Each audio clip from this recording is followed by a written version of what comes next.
네, 한 해 동안 우리에게 은혜 주신 하나님께 다시 한번 영광의 박수 드리겠습니다.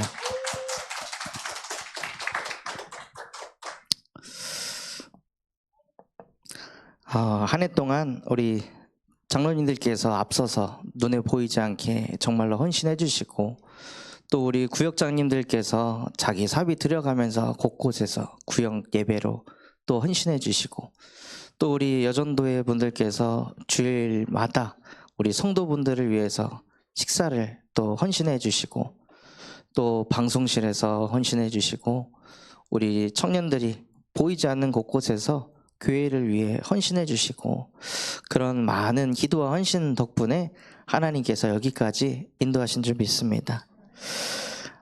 우리 헌신하신 우리 모든 성도분들께도 감사의 박수 드리겠습니다. 2026년 그래서 우리 교회는요, 주 예수의 은혜로 인도받을 것입니다. 사람의 힘이 아닌, 누군가의 열심도 아닌, 오직 주 예수의 은혜로, 주 예수의 은혜로 구원받아서 저와 여러분은 주 예수의 은혜로 성삼위 하나님과 함께하는 축복을 얻게 되었습니다. 그래서 예수의 은혜로 무엇을 누리시냐? 하나님이 나와 함께 하신다. 이것을 최고로 누리시는 한 해가 되시기 바랍니다. 그래서 하나님이 나와 함께 하시기 때문에 어떤 것도 문제 삼지 않고 올 한 해 초월하겠다, 넘어서겠다, 더 이상 사람의 말에, 현실의 문제에 얻어 걸려가지고 힘 빠지고 기운 빠져서 전도운동을 가로막는 그 모든 것을 초월하는 한 해가 되게 하여 주시옵소서. 그래서 정말로 하나님이 주시는 그 초월적인 힘과 권능을 가지고 현장을 정복하고 다스리는 그 축복을 누리는 증인이 되시기 바랍니다. 제 여수에 있을 때는요, 집 안에 그 묵상할 수 있는 방이 있었습니다. 근데 이쪽으로 오면서 이제 그 방이 사라지고 이제 목양실을 그렇게 사용을 하고 있는데, 방과 다르게 이 안에는 엄청 춥거든요. 아무리 히터를 틀어도, 아무리 이거 다리 따뜻하게 하는 걸 해도 오돌오돌 떨려요. 그럼 추우면 패딩 입으면 됩니다. 추우면 따뜻한 물 마시면 됩니다. 뭐 이것 때문에 저것 때문에 얻어 걸려가지고 그 생각에 잡혀갖고 언제 사람을 살릴 수 있겠습니까? 그 모든 것이 문제되지 않을 만큼 하나님과 함께 하면은요, 이 추운 그 골방이 저에게는 가장 은혜로운 방입니다. 2년 동안 이 안에서 기도하고 묵상하면서 얼마나 많은 은혜와 감사가 회복이 됐는지 모릅니다. 그 많은 육신적인 문제들을 하나님이 나와 함께하는 걸로 초월하니까요, 하나님께서 저 방을 사람 살리는 플랫폼이 되게 하시더라고요. 저곳에 논산에서 오고, 청주에서 오고, 여수에서 오고, 광주에서 오고, 말레이시아에서 오고, 오만 사람들이 이곳에 와서 예수가 그리스도 되심을 듣게 하셨습니다. 많은 생명이 이 안에서 살아나게 하시더라고요. 초월하고 있으니까요, 하나님께서 저희의 존재 자체를 전도운동하는 플랫폼이 되게 하시는 거예요. 그래서 그것을 넘어서서 그 플랫폼이 된 상태에서 현장을 가니까 현장의 역사는 흑암을 무너뜨리고 빛을 비추는 파수망대가 되게 하십니다. 우리의 존재 자체가 빛입니다. 우리가 가기만 해도 현장의 흑암은 무너지게 되어 있습니다. 하나님, 정말로 2026년 올 한 해 모든 흑암을 초월하게 하셔서 사람 살리는 플랫폼이 되게 하시고 현장에 빛을 비추는 파수망대가 되게 하여 주옵소서. 그래서 그 응답을 가지고 세계를 복음화시키는 안테나의 축복을 누리는 증인이 되시기 바랍니다.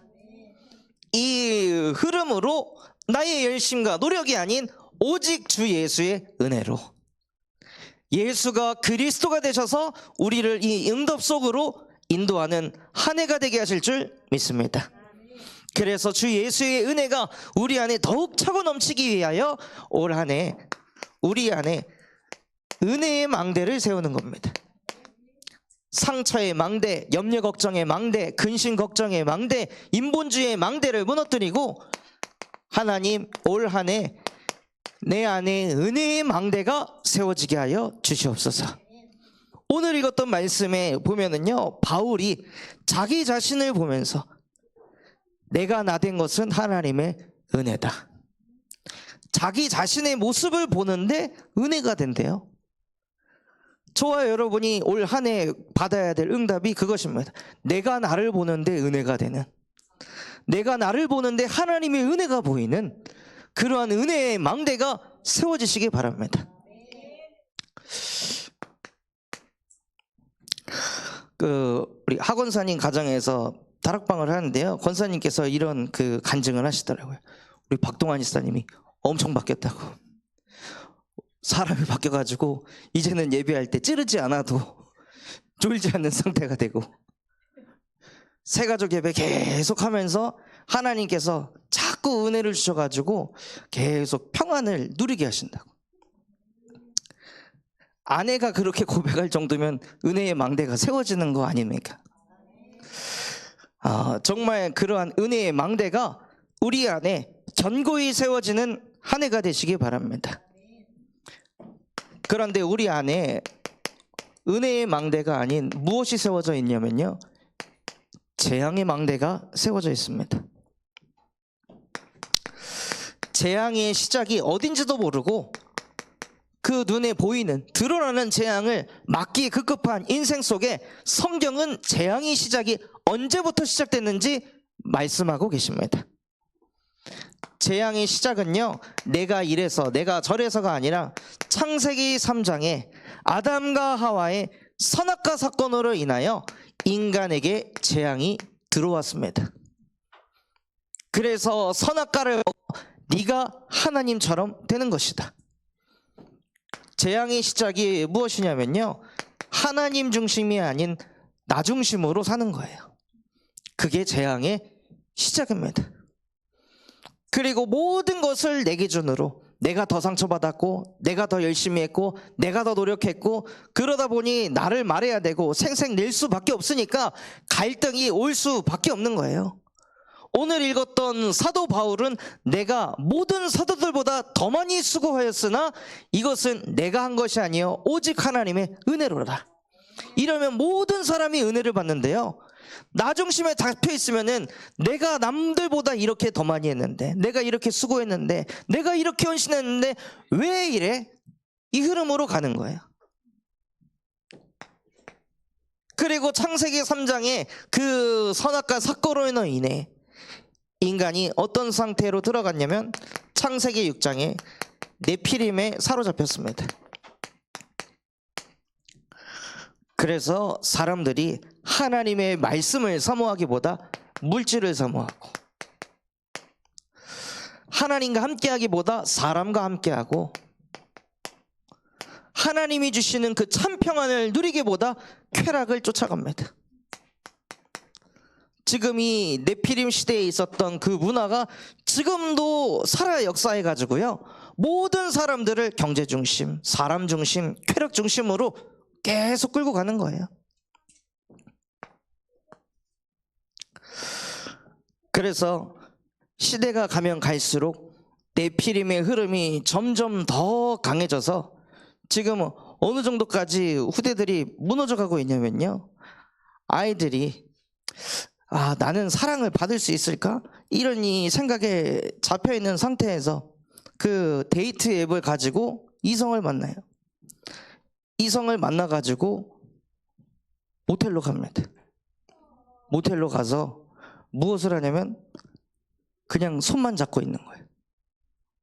아무것도 안 하고 그냥 손만 잡고 누워 있는 거예요. 서로가 서로를 과연 배려하는 사람인지 아닌지 그런 거를 테스트를 하려고 막 심장이 막 벌렁벌렁하는 상태에서 그냥 손 잡고 누워서 그냥 덜덜덜덜 떨면서 그냥 자고 나오는 거예요. 그럴 정도로 후대가 완전히 망가져 버렸습니다. 왜냐하면요, 계속 아이들에게 노출되는 그 유튜브를 통해서 이제는 5분도 짧아요. 5분도 길어. 이제는 1분. 1분 영상 계속 여러 가지를 보니까 아이들의 뇌, 마음, 영혼 모든 게 다 망가져가고 있습니다. 그렇게 네피림의 문화에 사로잡혀가지고 남들도 다 하니까 똑같이 그냥 그 흐름 속으로 끌려가는 거예요. 그러면서 그 네피림 속에서 무엇을 하냐면요, 각자의 바벨탑을 쌓습니다. 저마다 바벨탑을 쌓아서 누구는 자녀가 바벨탑이 돼서 자녀를 이렇게 만들어야 돼, 이렇게 키워내야 돼 하는 그 생각에 사로잡혀가지고 그 성공 중심에 맞춰갖고 자녀를 키워가려고 하니까 안 되는 거예요. 누구는 그 가난이라는 것을 빠져나오기 위해 더 많은 돈을 벌어야 돼 하고 바벨탑을 쌓아가는데 가면 갈수록 이상하게 공허하고 허무함이 계속 몰려옵니다. 쌓으면 쌓을수록 두려운 게 바벨탑입니다. 언제 무너질지 모르니까, 언제 흔들릴지 모르니까 바벨탑을 많이 쌓으면 쌓을수록 근본이 무너지게 되어 있습니다. 왜냐하면 인간은 주 예수의 은혜로 하나님과 함께하도록 창조된 영적 존재이기 때문입니다. 그런데 이 축복을 놓치고 이 재앙의 시작 속에 사로잡혀서 끌려가니까요, 인생이 안 될 수밖에 없는 거예요. 그런데 이 재앙이 진짜 어디서부터 시작되냐면요, 한 가지 각인이 실패했기 때문입니다. 하나님께서 아담과 하와에게 한 가지 메시지를 주셨습니다.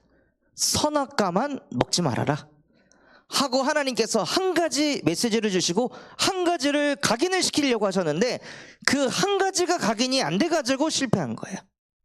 우리가 예배를 하면서 많은 것을 붙잡으려고 하는 것이 아니라 예배 시간에 한 가지가 각인이 안 돼가지고 무너지는 겁니다. 교회 밖을 나갈 때 진짜 예배 성공이 무엇이냐? 나의 영혼 속에 한 가지가 박혀서 나가는 거예요. 한 단어가 박혀서 나가는 거예요. 한 구절이 바뀌어서 나가는 거예요. 메시지 전체를 이해하는 것이 아니라 이 속에서 하나님께서 나에게 각인시키려고 하는 그 한 가지, 그 한 가지를 가져가시면 승리하는 겁니다. 그런데 흑암은 그 한 가지 각인을 실패하도록 만든 거예요. 선악과 먹으면 반드시 죽는다, 그 한 가지 각인이 안 돼가지고 재앙이 시작되었고 재앙의 열매가 세워졌습니다. 이 재앙의 시작 속에서 근본 상태가요, 어떤 상태가 되었냐? 요한복음 8장 44절, 너희 아비 마귀의 욕심대로 행하고자 하느니라. 복음을 가지고서도 나를 위해서, 내가 원하는 걸 이루기 위해서 결국에 근본이 하나도 바뀌지 않고 교회를 다니면 다닐수록 더 나밖에 모르고 더 물질 중심, 사람 중심, 성공 중심으로 그냥 끌려가는 거예요. 그 근본의 상태를 가지고 있으니까요, 영적 상태가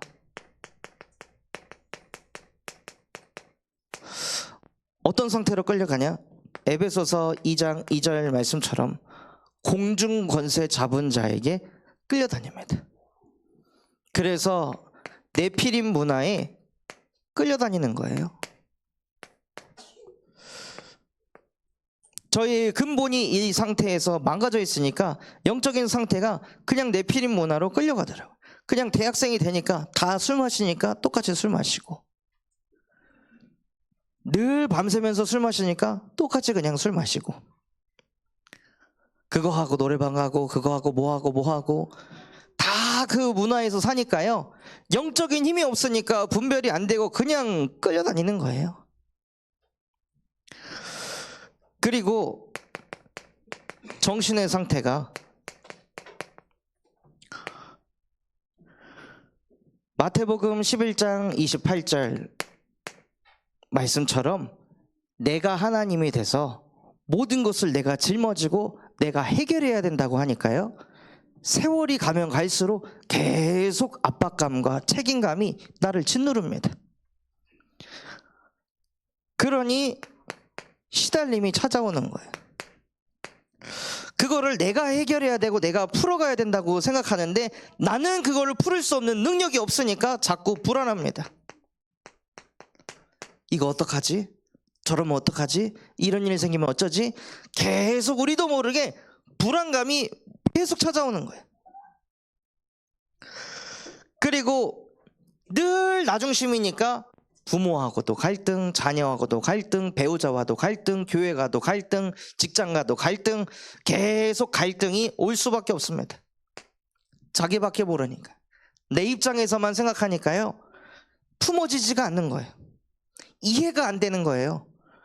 그러니 그 속에서 늘 상처받으면서 살아갈 수밖에 없는 거예요. 이게 자꾸 반복이 되니까 사도행전 10장 38절 마귀에게 눌려서 삽니다. 이게 자꾸 반복되니까 자꾸 마음속에 우울감이 찾아옵니다. 아무것도 아닌 거에 이상하게 마음이 다운이 되고 힘 빠지고 우울감이 그냥 계속 오는 거예요. 이유 없이. 그리고 늘 불안하니까요, 불면증에 시달려요. 자려고 누웠는데 불안한 생각, 걱정되는 생각 계속 들어오니까 잠 못 이루는 그 불면증에 시달립니다. 거기에다가 사람하고 계속 갈등이 일어나니까 스트레스 받잖아요. 그러니 대인기피증이 옵니다. 더 이상 갈등 겪고 싶지 않아. 더 이상 상처 받고 싶지 않아. 그래서 많은 청년들이 집 밖에 나가지도 못하고 집에 박혀가지고 아무도 만나지 않고 살아가는 청년들이 점점 늘어나고 있어요. 그리고 그걸 넘어서 자기의 의지와 상관없이 공황장애가 옵니다. 그냥 알 수 없는 불안을 넘어서 두려움에, 공포에 사로잡혀가지고 아무것도 못하는 상태에 그냥 놓이게 되는 거예요. 이거를 살면서 계속 반복을 한다고 생각을 해보세요. 사람이 어떻게 되겠습니까? 그러니 사도행전 16장 16절처럼 귀신 들린 여종이 계속 바울을 따라다니면서 집착한 것처럼 뭔가에 집착할 수밖에 없는 거예요. 약에 중독된 사람은 약에, 사람에, 또 물질이라는 것에, 도박이라는 것에, 쇼핑이라는 것에 중독이 돼서 이 우울감을 좀 어떻게 해소시키려고, 어떻게 하면 잠을 잘 수 있을까? 어떻게 하면 사람에 대해 상처를 안 받을 수 있을까? 어떻게 하면 내게 자꾸 찾아오는 이 불안과 공포를 막을 수 있을까? 뭔가에 알 수 없는 집착과 중독에 빠져가지고 있다가 나중에는 완전히 분열이 되는 조현병 같은 것들이 찾아옵니다.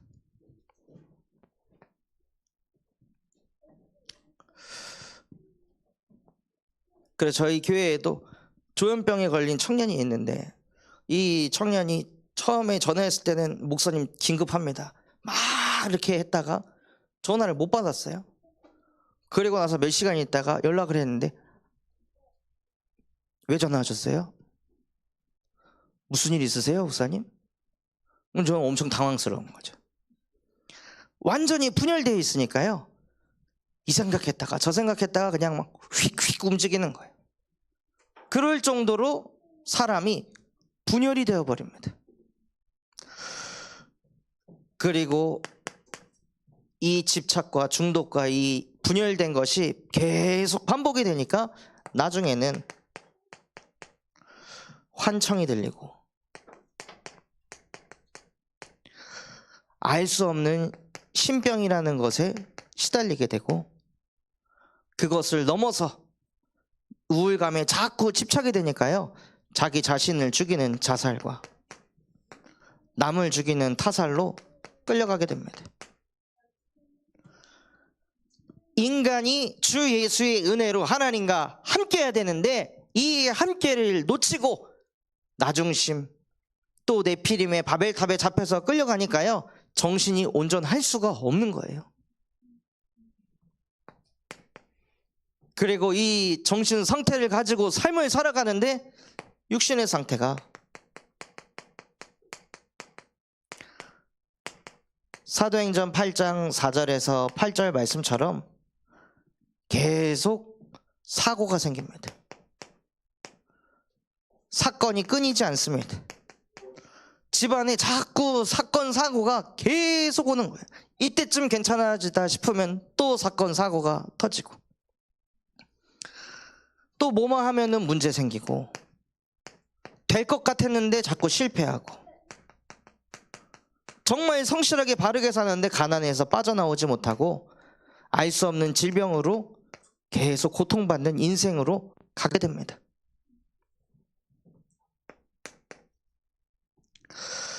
이게 모든 사람들 속에 가정 가문에 파고들어서 정말로 내가 나의 열심으로 성공하려고 바벨탑을 쌓으려고 하는데 자꾸 이런 문제들이 오니까 힘 빠지고 눌리고 쭉 들게 되는 거예요. 그리고 미래 상태가 어떤 상태로 가냐? 출애굽기 20장 4절에서 5절 말씀처럼 후대에게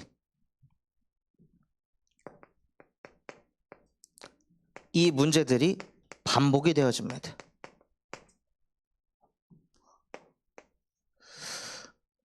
그리고 내세에는요,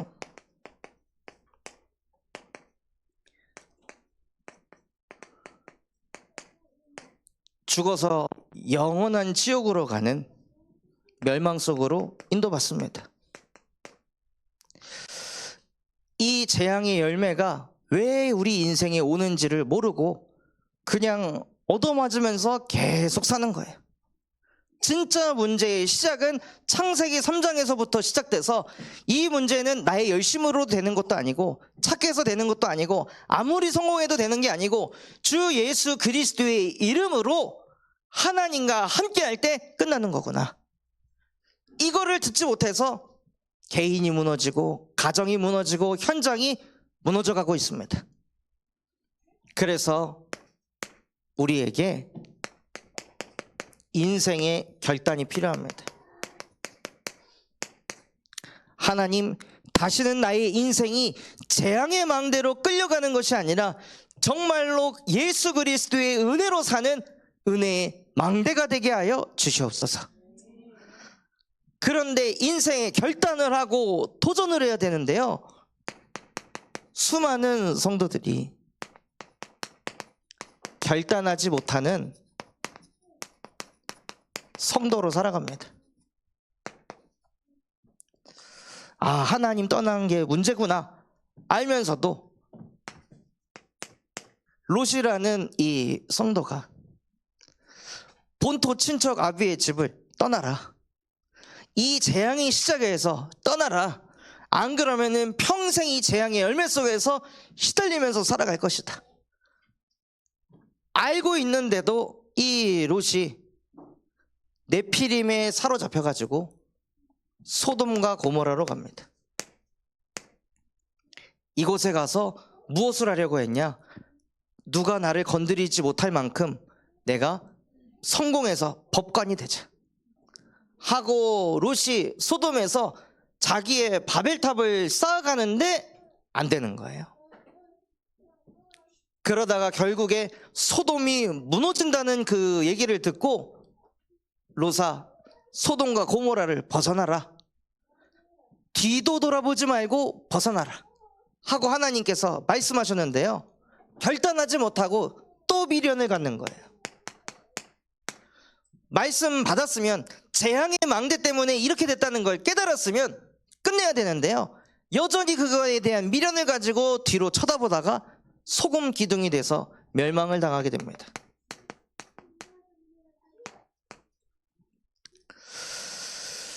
또 에서라는 성도가 영적인 축복보다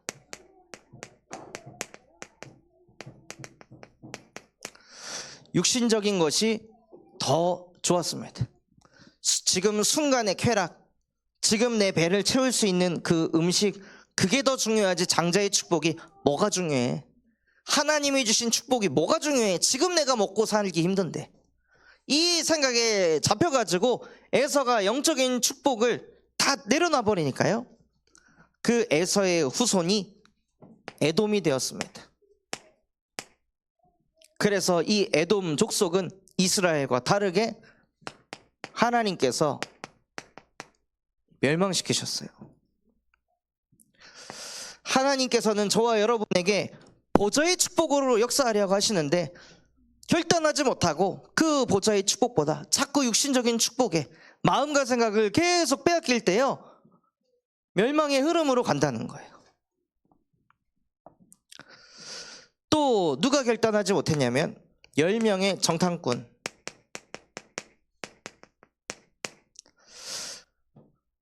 모세를 통해서 12명의 정탐꾼을 가나안 땅에 보내서 정탐을 시켰습니다. 가서 봤더니 하나님께서 말씀하신 대로 정말로 젖과 꿀이 흐르는 땅이었습니다. 말씀이 성취되는 것을 보았음에도 불구하고 그 현장에서 나 중심으로 또 생각하는 거예요. 하나님께서 말씀하신 대로 그 땅은 젖과 꿀이 흐르는 땅이 맞다. 그런데 저곳에 우리보다 훨씬 큰 민족이 살고 있다. 우리는 메뚜기와 같지 않냐? 우리가 어떻게 이기겠냐? 그 나의 모습에 사로잡혀가지고요, 하나님의 말씀이 쭉 성취됐음에도 불구하고 그 속에서도 불신앙을 하는 거예요. 가나안 땅에 오기까지도 자기 힘과 능력으로 온 게 아니잖아요. 그런데 거기서 또다시 내 수준, 내 상태, 내가 가진 거, 이거 생각하느라고 또 불신앙합니다. 그래서 이 10명의 정탐꾼들은 가나안 땅에 가지 못하고 죽음을 당하게 됩니다. 그래서 정말 이번 2026년 하나님 롯과 같이, 에서와 같이, 10명의 정탐꾼과 같이 아직도 결단하지 못하는 나의 근본 속에 주 예수의 은혜로 결단할 수 있는 힘을 주시옵소서 하고 고백하시면서 정말로 결단한 제자의 축복을 누리시기 바랍니다.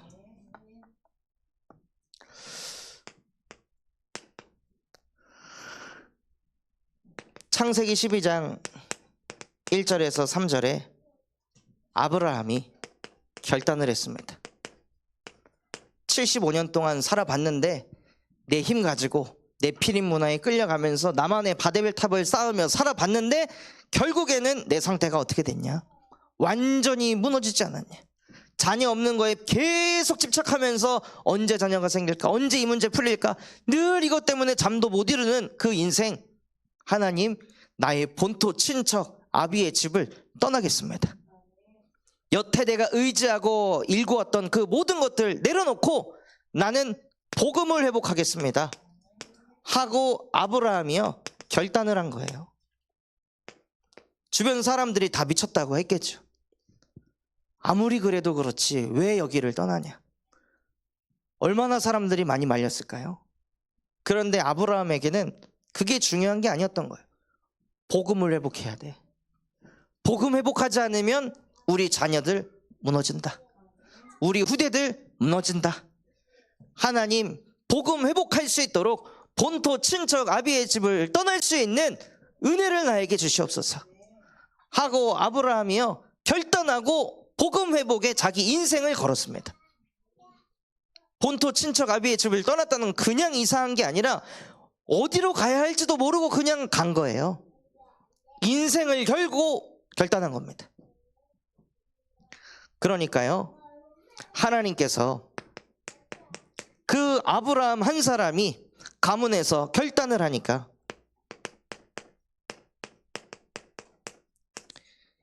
이삭에게 복음이 각인되게 하셨습니다.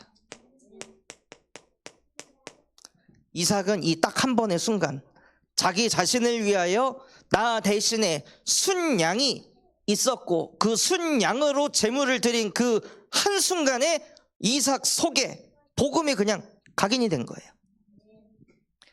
아브라함 한 사람이 복음 회복하겠다고 결단하니까 우리 중직자분들이 정말로 내가 이 복음 회복하도록 하나님 인생의 결단을 내리겠습니다 할 때 그 결단이 거기서 끝나는 게 아니라 자녀들에게 복음 각인으로 역사합니다. 그래서 저희 부모님 또한도 복음 회복하겠다고 그 교단에서 이 복음 붙잡지 않으면 서울에다가 300명 교회 주겠다 하고 이렇게 하셨는데 그거 다 내려놓고 11평 반지하 인천 집으로 가서 그 고생을 하는 여정을 그냥 걸어가신 거예요. 거기 있었으면은 먹고 사는 문제가 없는데 거기로 넘어오니까 어머니는 14시간 15시간 미싱일 하셔야 되고 집에 돈이 없으니까 동생은 유치원 갈 돈도 없어가지고 애가 유치원을 못 나왔거든요. 그런 상태에서 초등학교 가서 적응 못하고 왕따 당하고 그런데 그런 여정과 과정을 통해서 복음을 회복하게 하시니까 어느 날 하나님께서 제 영혼에 복음이 각인이 되게 하시더라고요. 27살 2월 첫째 주 토요일 날 제 속에 각인된 그 복음 때문에 지금까지 하나님께서 인도하시더라고요. 이삭에게 그 복음이 각인이 됐던 거예요. 아브라함 한 사람이 복음 회복하겠다고 인생의 결단을 하니 하나님께서 그 후대에게 복음이 각인이 되게 하십니다. 또 이삭을 넘어서 창세기 32장 28절에 야곱은 현실의 문제가 치고 들어올 때 상처가 막 올라올 때 거기에 잡혀서 쓰러지고 무너진 것이 아니라 영적 싸움하면서 복음을 뿌리내렸습니다.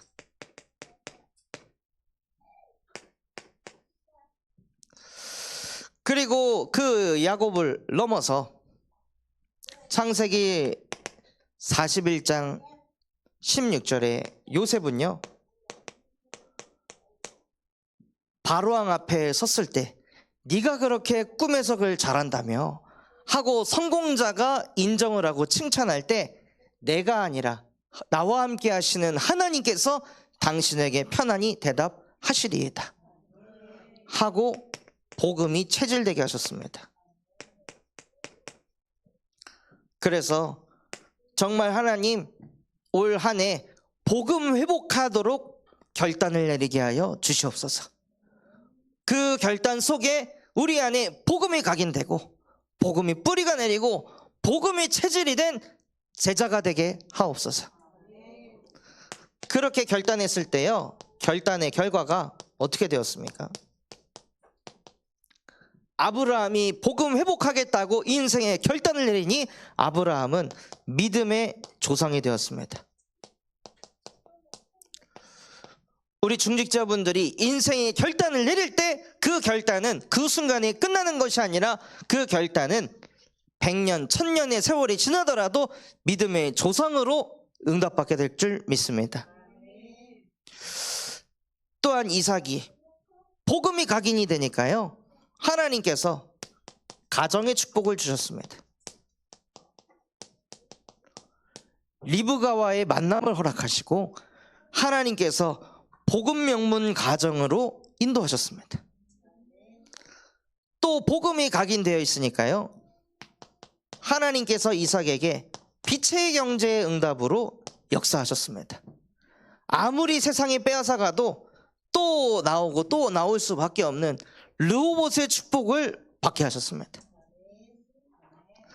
복음이 각인되니까 구하지 않아도 가정의 축복과 빛의 경제의 응답이 따라오는 거예요.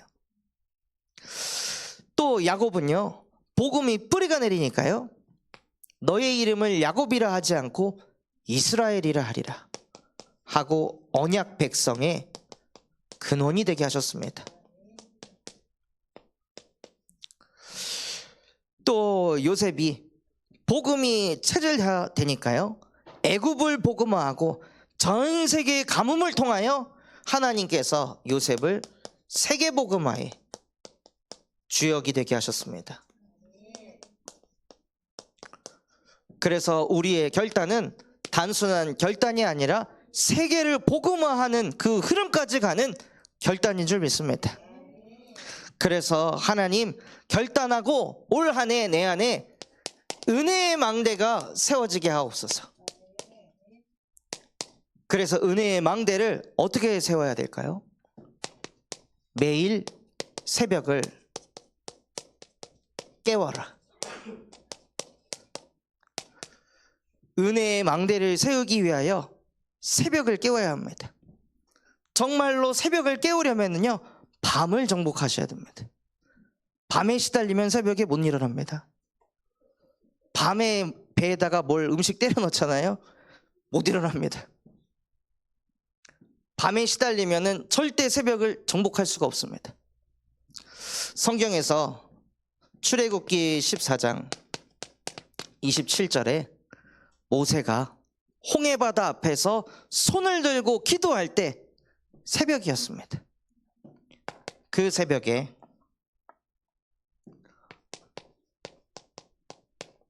하나님께서 애굽을 무너뜨리셨습니다. 우리가 기도하는 그 새벽 아침에 하나님께서 역사하셔서 흑암을 무너뜨리십니다. 또 여호수아 6장 15절에서 17절에 여호수아가 이스라엘 백성들에게 너희가 새벽에 그 성을 돌다가 외쳐라. 하나님께서 이 성을 주실 것이다 하고 그 새벽에 외쳐라 라고 말씀을 선포하였고, 그 새벽에 여리고가 무너졌습니다. 그리고 시편 63편 6절에요. 내가 아침에 깰 때 주의 말씀을 그 새벽에 읊조리며 하고 다윗은 새벽에 묵상하는 시간을 가졌습니다. 그래서 하나님 정말로 매일 새벽, 결국에는 이 잠도 쾌락이잖아요. 수면 그 욕구를 계속 채우다가 자다가 일어나가지고 눈 떴는데 내 맘대로 안 되면 짜증납니다. 잠 그렇게 많이 잤는데 뭐가 내 맘대로 안 풀리면 열받습니다. 잠을 많이 잤는데요. 결국에는 우리가 싸우는 것은요, 창세기 3, 6, 11장과 싸우는 것입니다. 그래서 아침에 하나님 이 수명욕을 정복하게 하시고 새벽을 깨워서 하나님과 함께하는 그 시간을 회복하게 하옵소서. 그래서 그 시간에 은혜의 망대를 세우는 것입니다.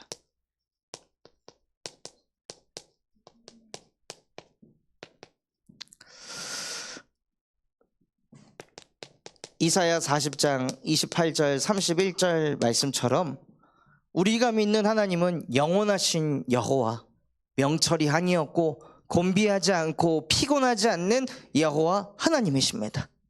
그 하나님과 새벽 아침부터 함께함을 누릴 때 피곤한 자에게 힘을 주시고 무능한 자에게 능력을 주시나니 오직 여호와를 앙망하는 자는 새 힘을 얻을 것이다 하고 하나님이 주시는 새 힘을 얻어서 영적 서밋이 되는 것입니다. 하나님이 나와 함께 하신다, 이게 나에게 회복될 때까지 새벽에 기도 속으로 들어가시는 거예요. 새벽에 새벽 예배 했다, 기도했다, 전교인 특별 새벽 예배 했다, 그 행위가 중요한 게 아니라요, 그 기도 시간을 통해서 창조주신 하나님이 지금 나와 함께 하시는구나, 이게 내 가슴에, 마음에, 무의식, 잠재의식 속에 부딪힐 때까지 기도 속으로 들어가는 거예요. 그게 진짜 기도를 한 것입니다.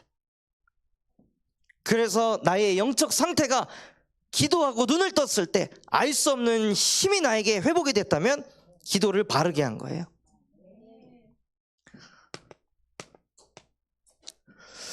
그리고 은혜의 망대를 세운다는 것은 나 한 사람 은혜 받고 끝나는 것이 아니라, 아 기도하니까 마음이 평안해졌네, 거기서 끝나는 것이 아니라 오직 성령이 너희에게 임하시면 너희는 권능을 받고 예루살렘과 온 유대와 사마리아와 땅끝까지 이르러 내 증인이 되리라 하고 우리의 가슴 속에 세계복음화가 담겨지게 하십니다. 그래서 정말 기도했을 때 받아야 될 응답이 무엇이냐면 하나님이 나를 통해 세계복음화를 이뤄갈 것이다. 내가 오늘 사는 이유는 세계를 복음화하기 위해 사는 것입니다. 그러니 하나님 나에게 오직 성령이 임하게 하옵소서 하고 우리의 동기가 세계복음화가 되는 동기가 세워질 때 은혜의 망대를 세우는 것입니다. 그래서 그 축복을 지속적으로 누리기 위해서요, 빌립보서 6장 4장 6절에서 7절에 아무것도 염려하지 말고 다만 모든 일에 기도와 간구로 너희의 구할 것을 감사함으로 아뢰라. 그리하면 모든 지각에 뛰어난 하나님의 평강이 그리스도 예수 안에서 너희 마음과 생각을 지키시리라 하고 어떤 것도 문제 삼지 않고 기도 속으로 들어가시는 겁니다. 그래서 이 은혜의 망대를 세우기 위해서요, 우리 교회가 받아야 될 응답은 은혜로운 교회 생활이 되어야 합니다.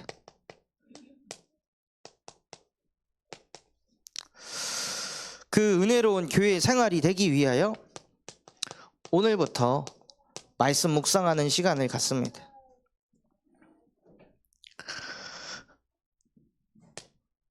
그래서 말씀을 묵상할 때 지난주에 내게 성취된 말씀, 또 오늘 나에게 붙잡힌 말씀을 포스트잇에 간단하게 적으시는 거예요. 그리고 지금 나에게 시급한 기도 제목을 적고 전도 대상자를 적습니다.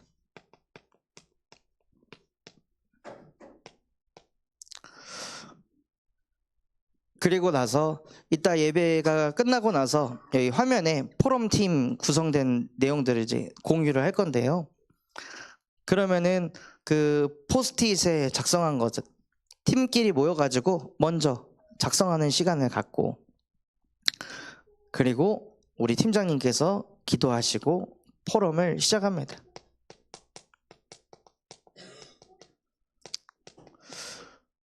이 포럼은요, 나를 막 보여주려고 하는 포럼이 아닙니다.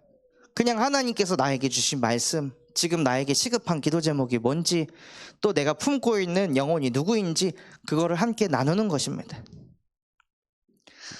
그리고 합심 기도하는 거예요. 다른 사람 거 말고 내 거, 나에게 주신 그 말씀, 기도 제목, 전도 대상자 가지고 그냥 잠깐 30초라도 잠깐 기도하고 끝내는 거예요. 그래서 무엇을 하려고 하냐면요, 한 가지를 각인시키려고 하는 겁니다. 재앙의 시작이 어디서 왔습니까? 한 가지 각인이 실패해서 온 것입니다. 그래서 우리가 포럼을 하고 기도 제목을 나누고 같이 합심해서 기도하는 이유는 무엇이냐? 하나님께서 주신 그 말씀을 한 가지라도 각인을 하고 돌아가자. 그 한 가지를 각인하고 가정으로, 현장으로 돌아가자. 그래서 이 각인된 것이 나도 모르게 뿌리가 내리고 체질이 돼서 저와 여러분을 세계복음화의 주역으로 사용하실 줄 믿습니다.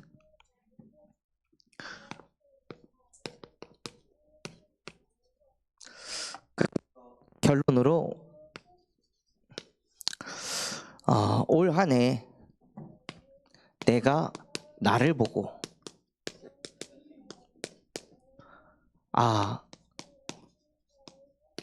하나님의 은혜구나.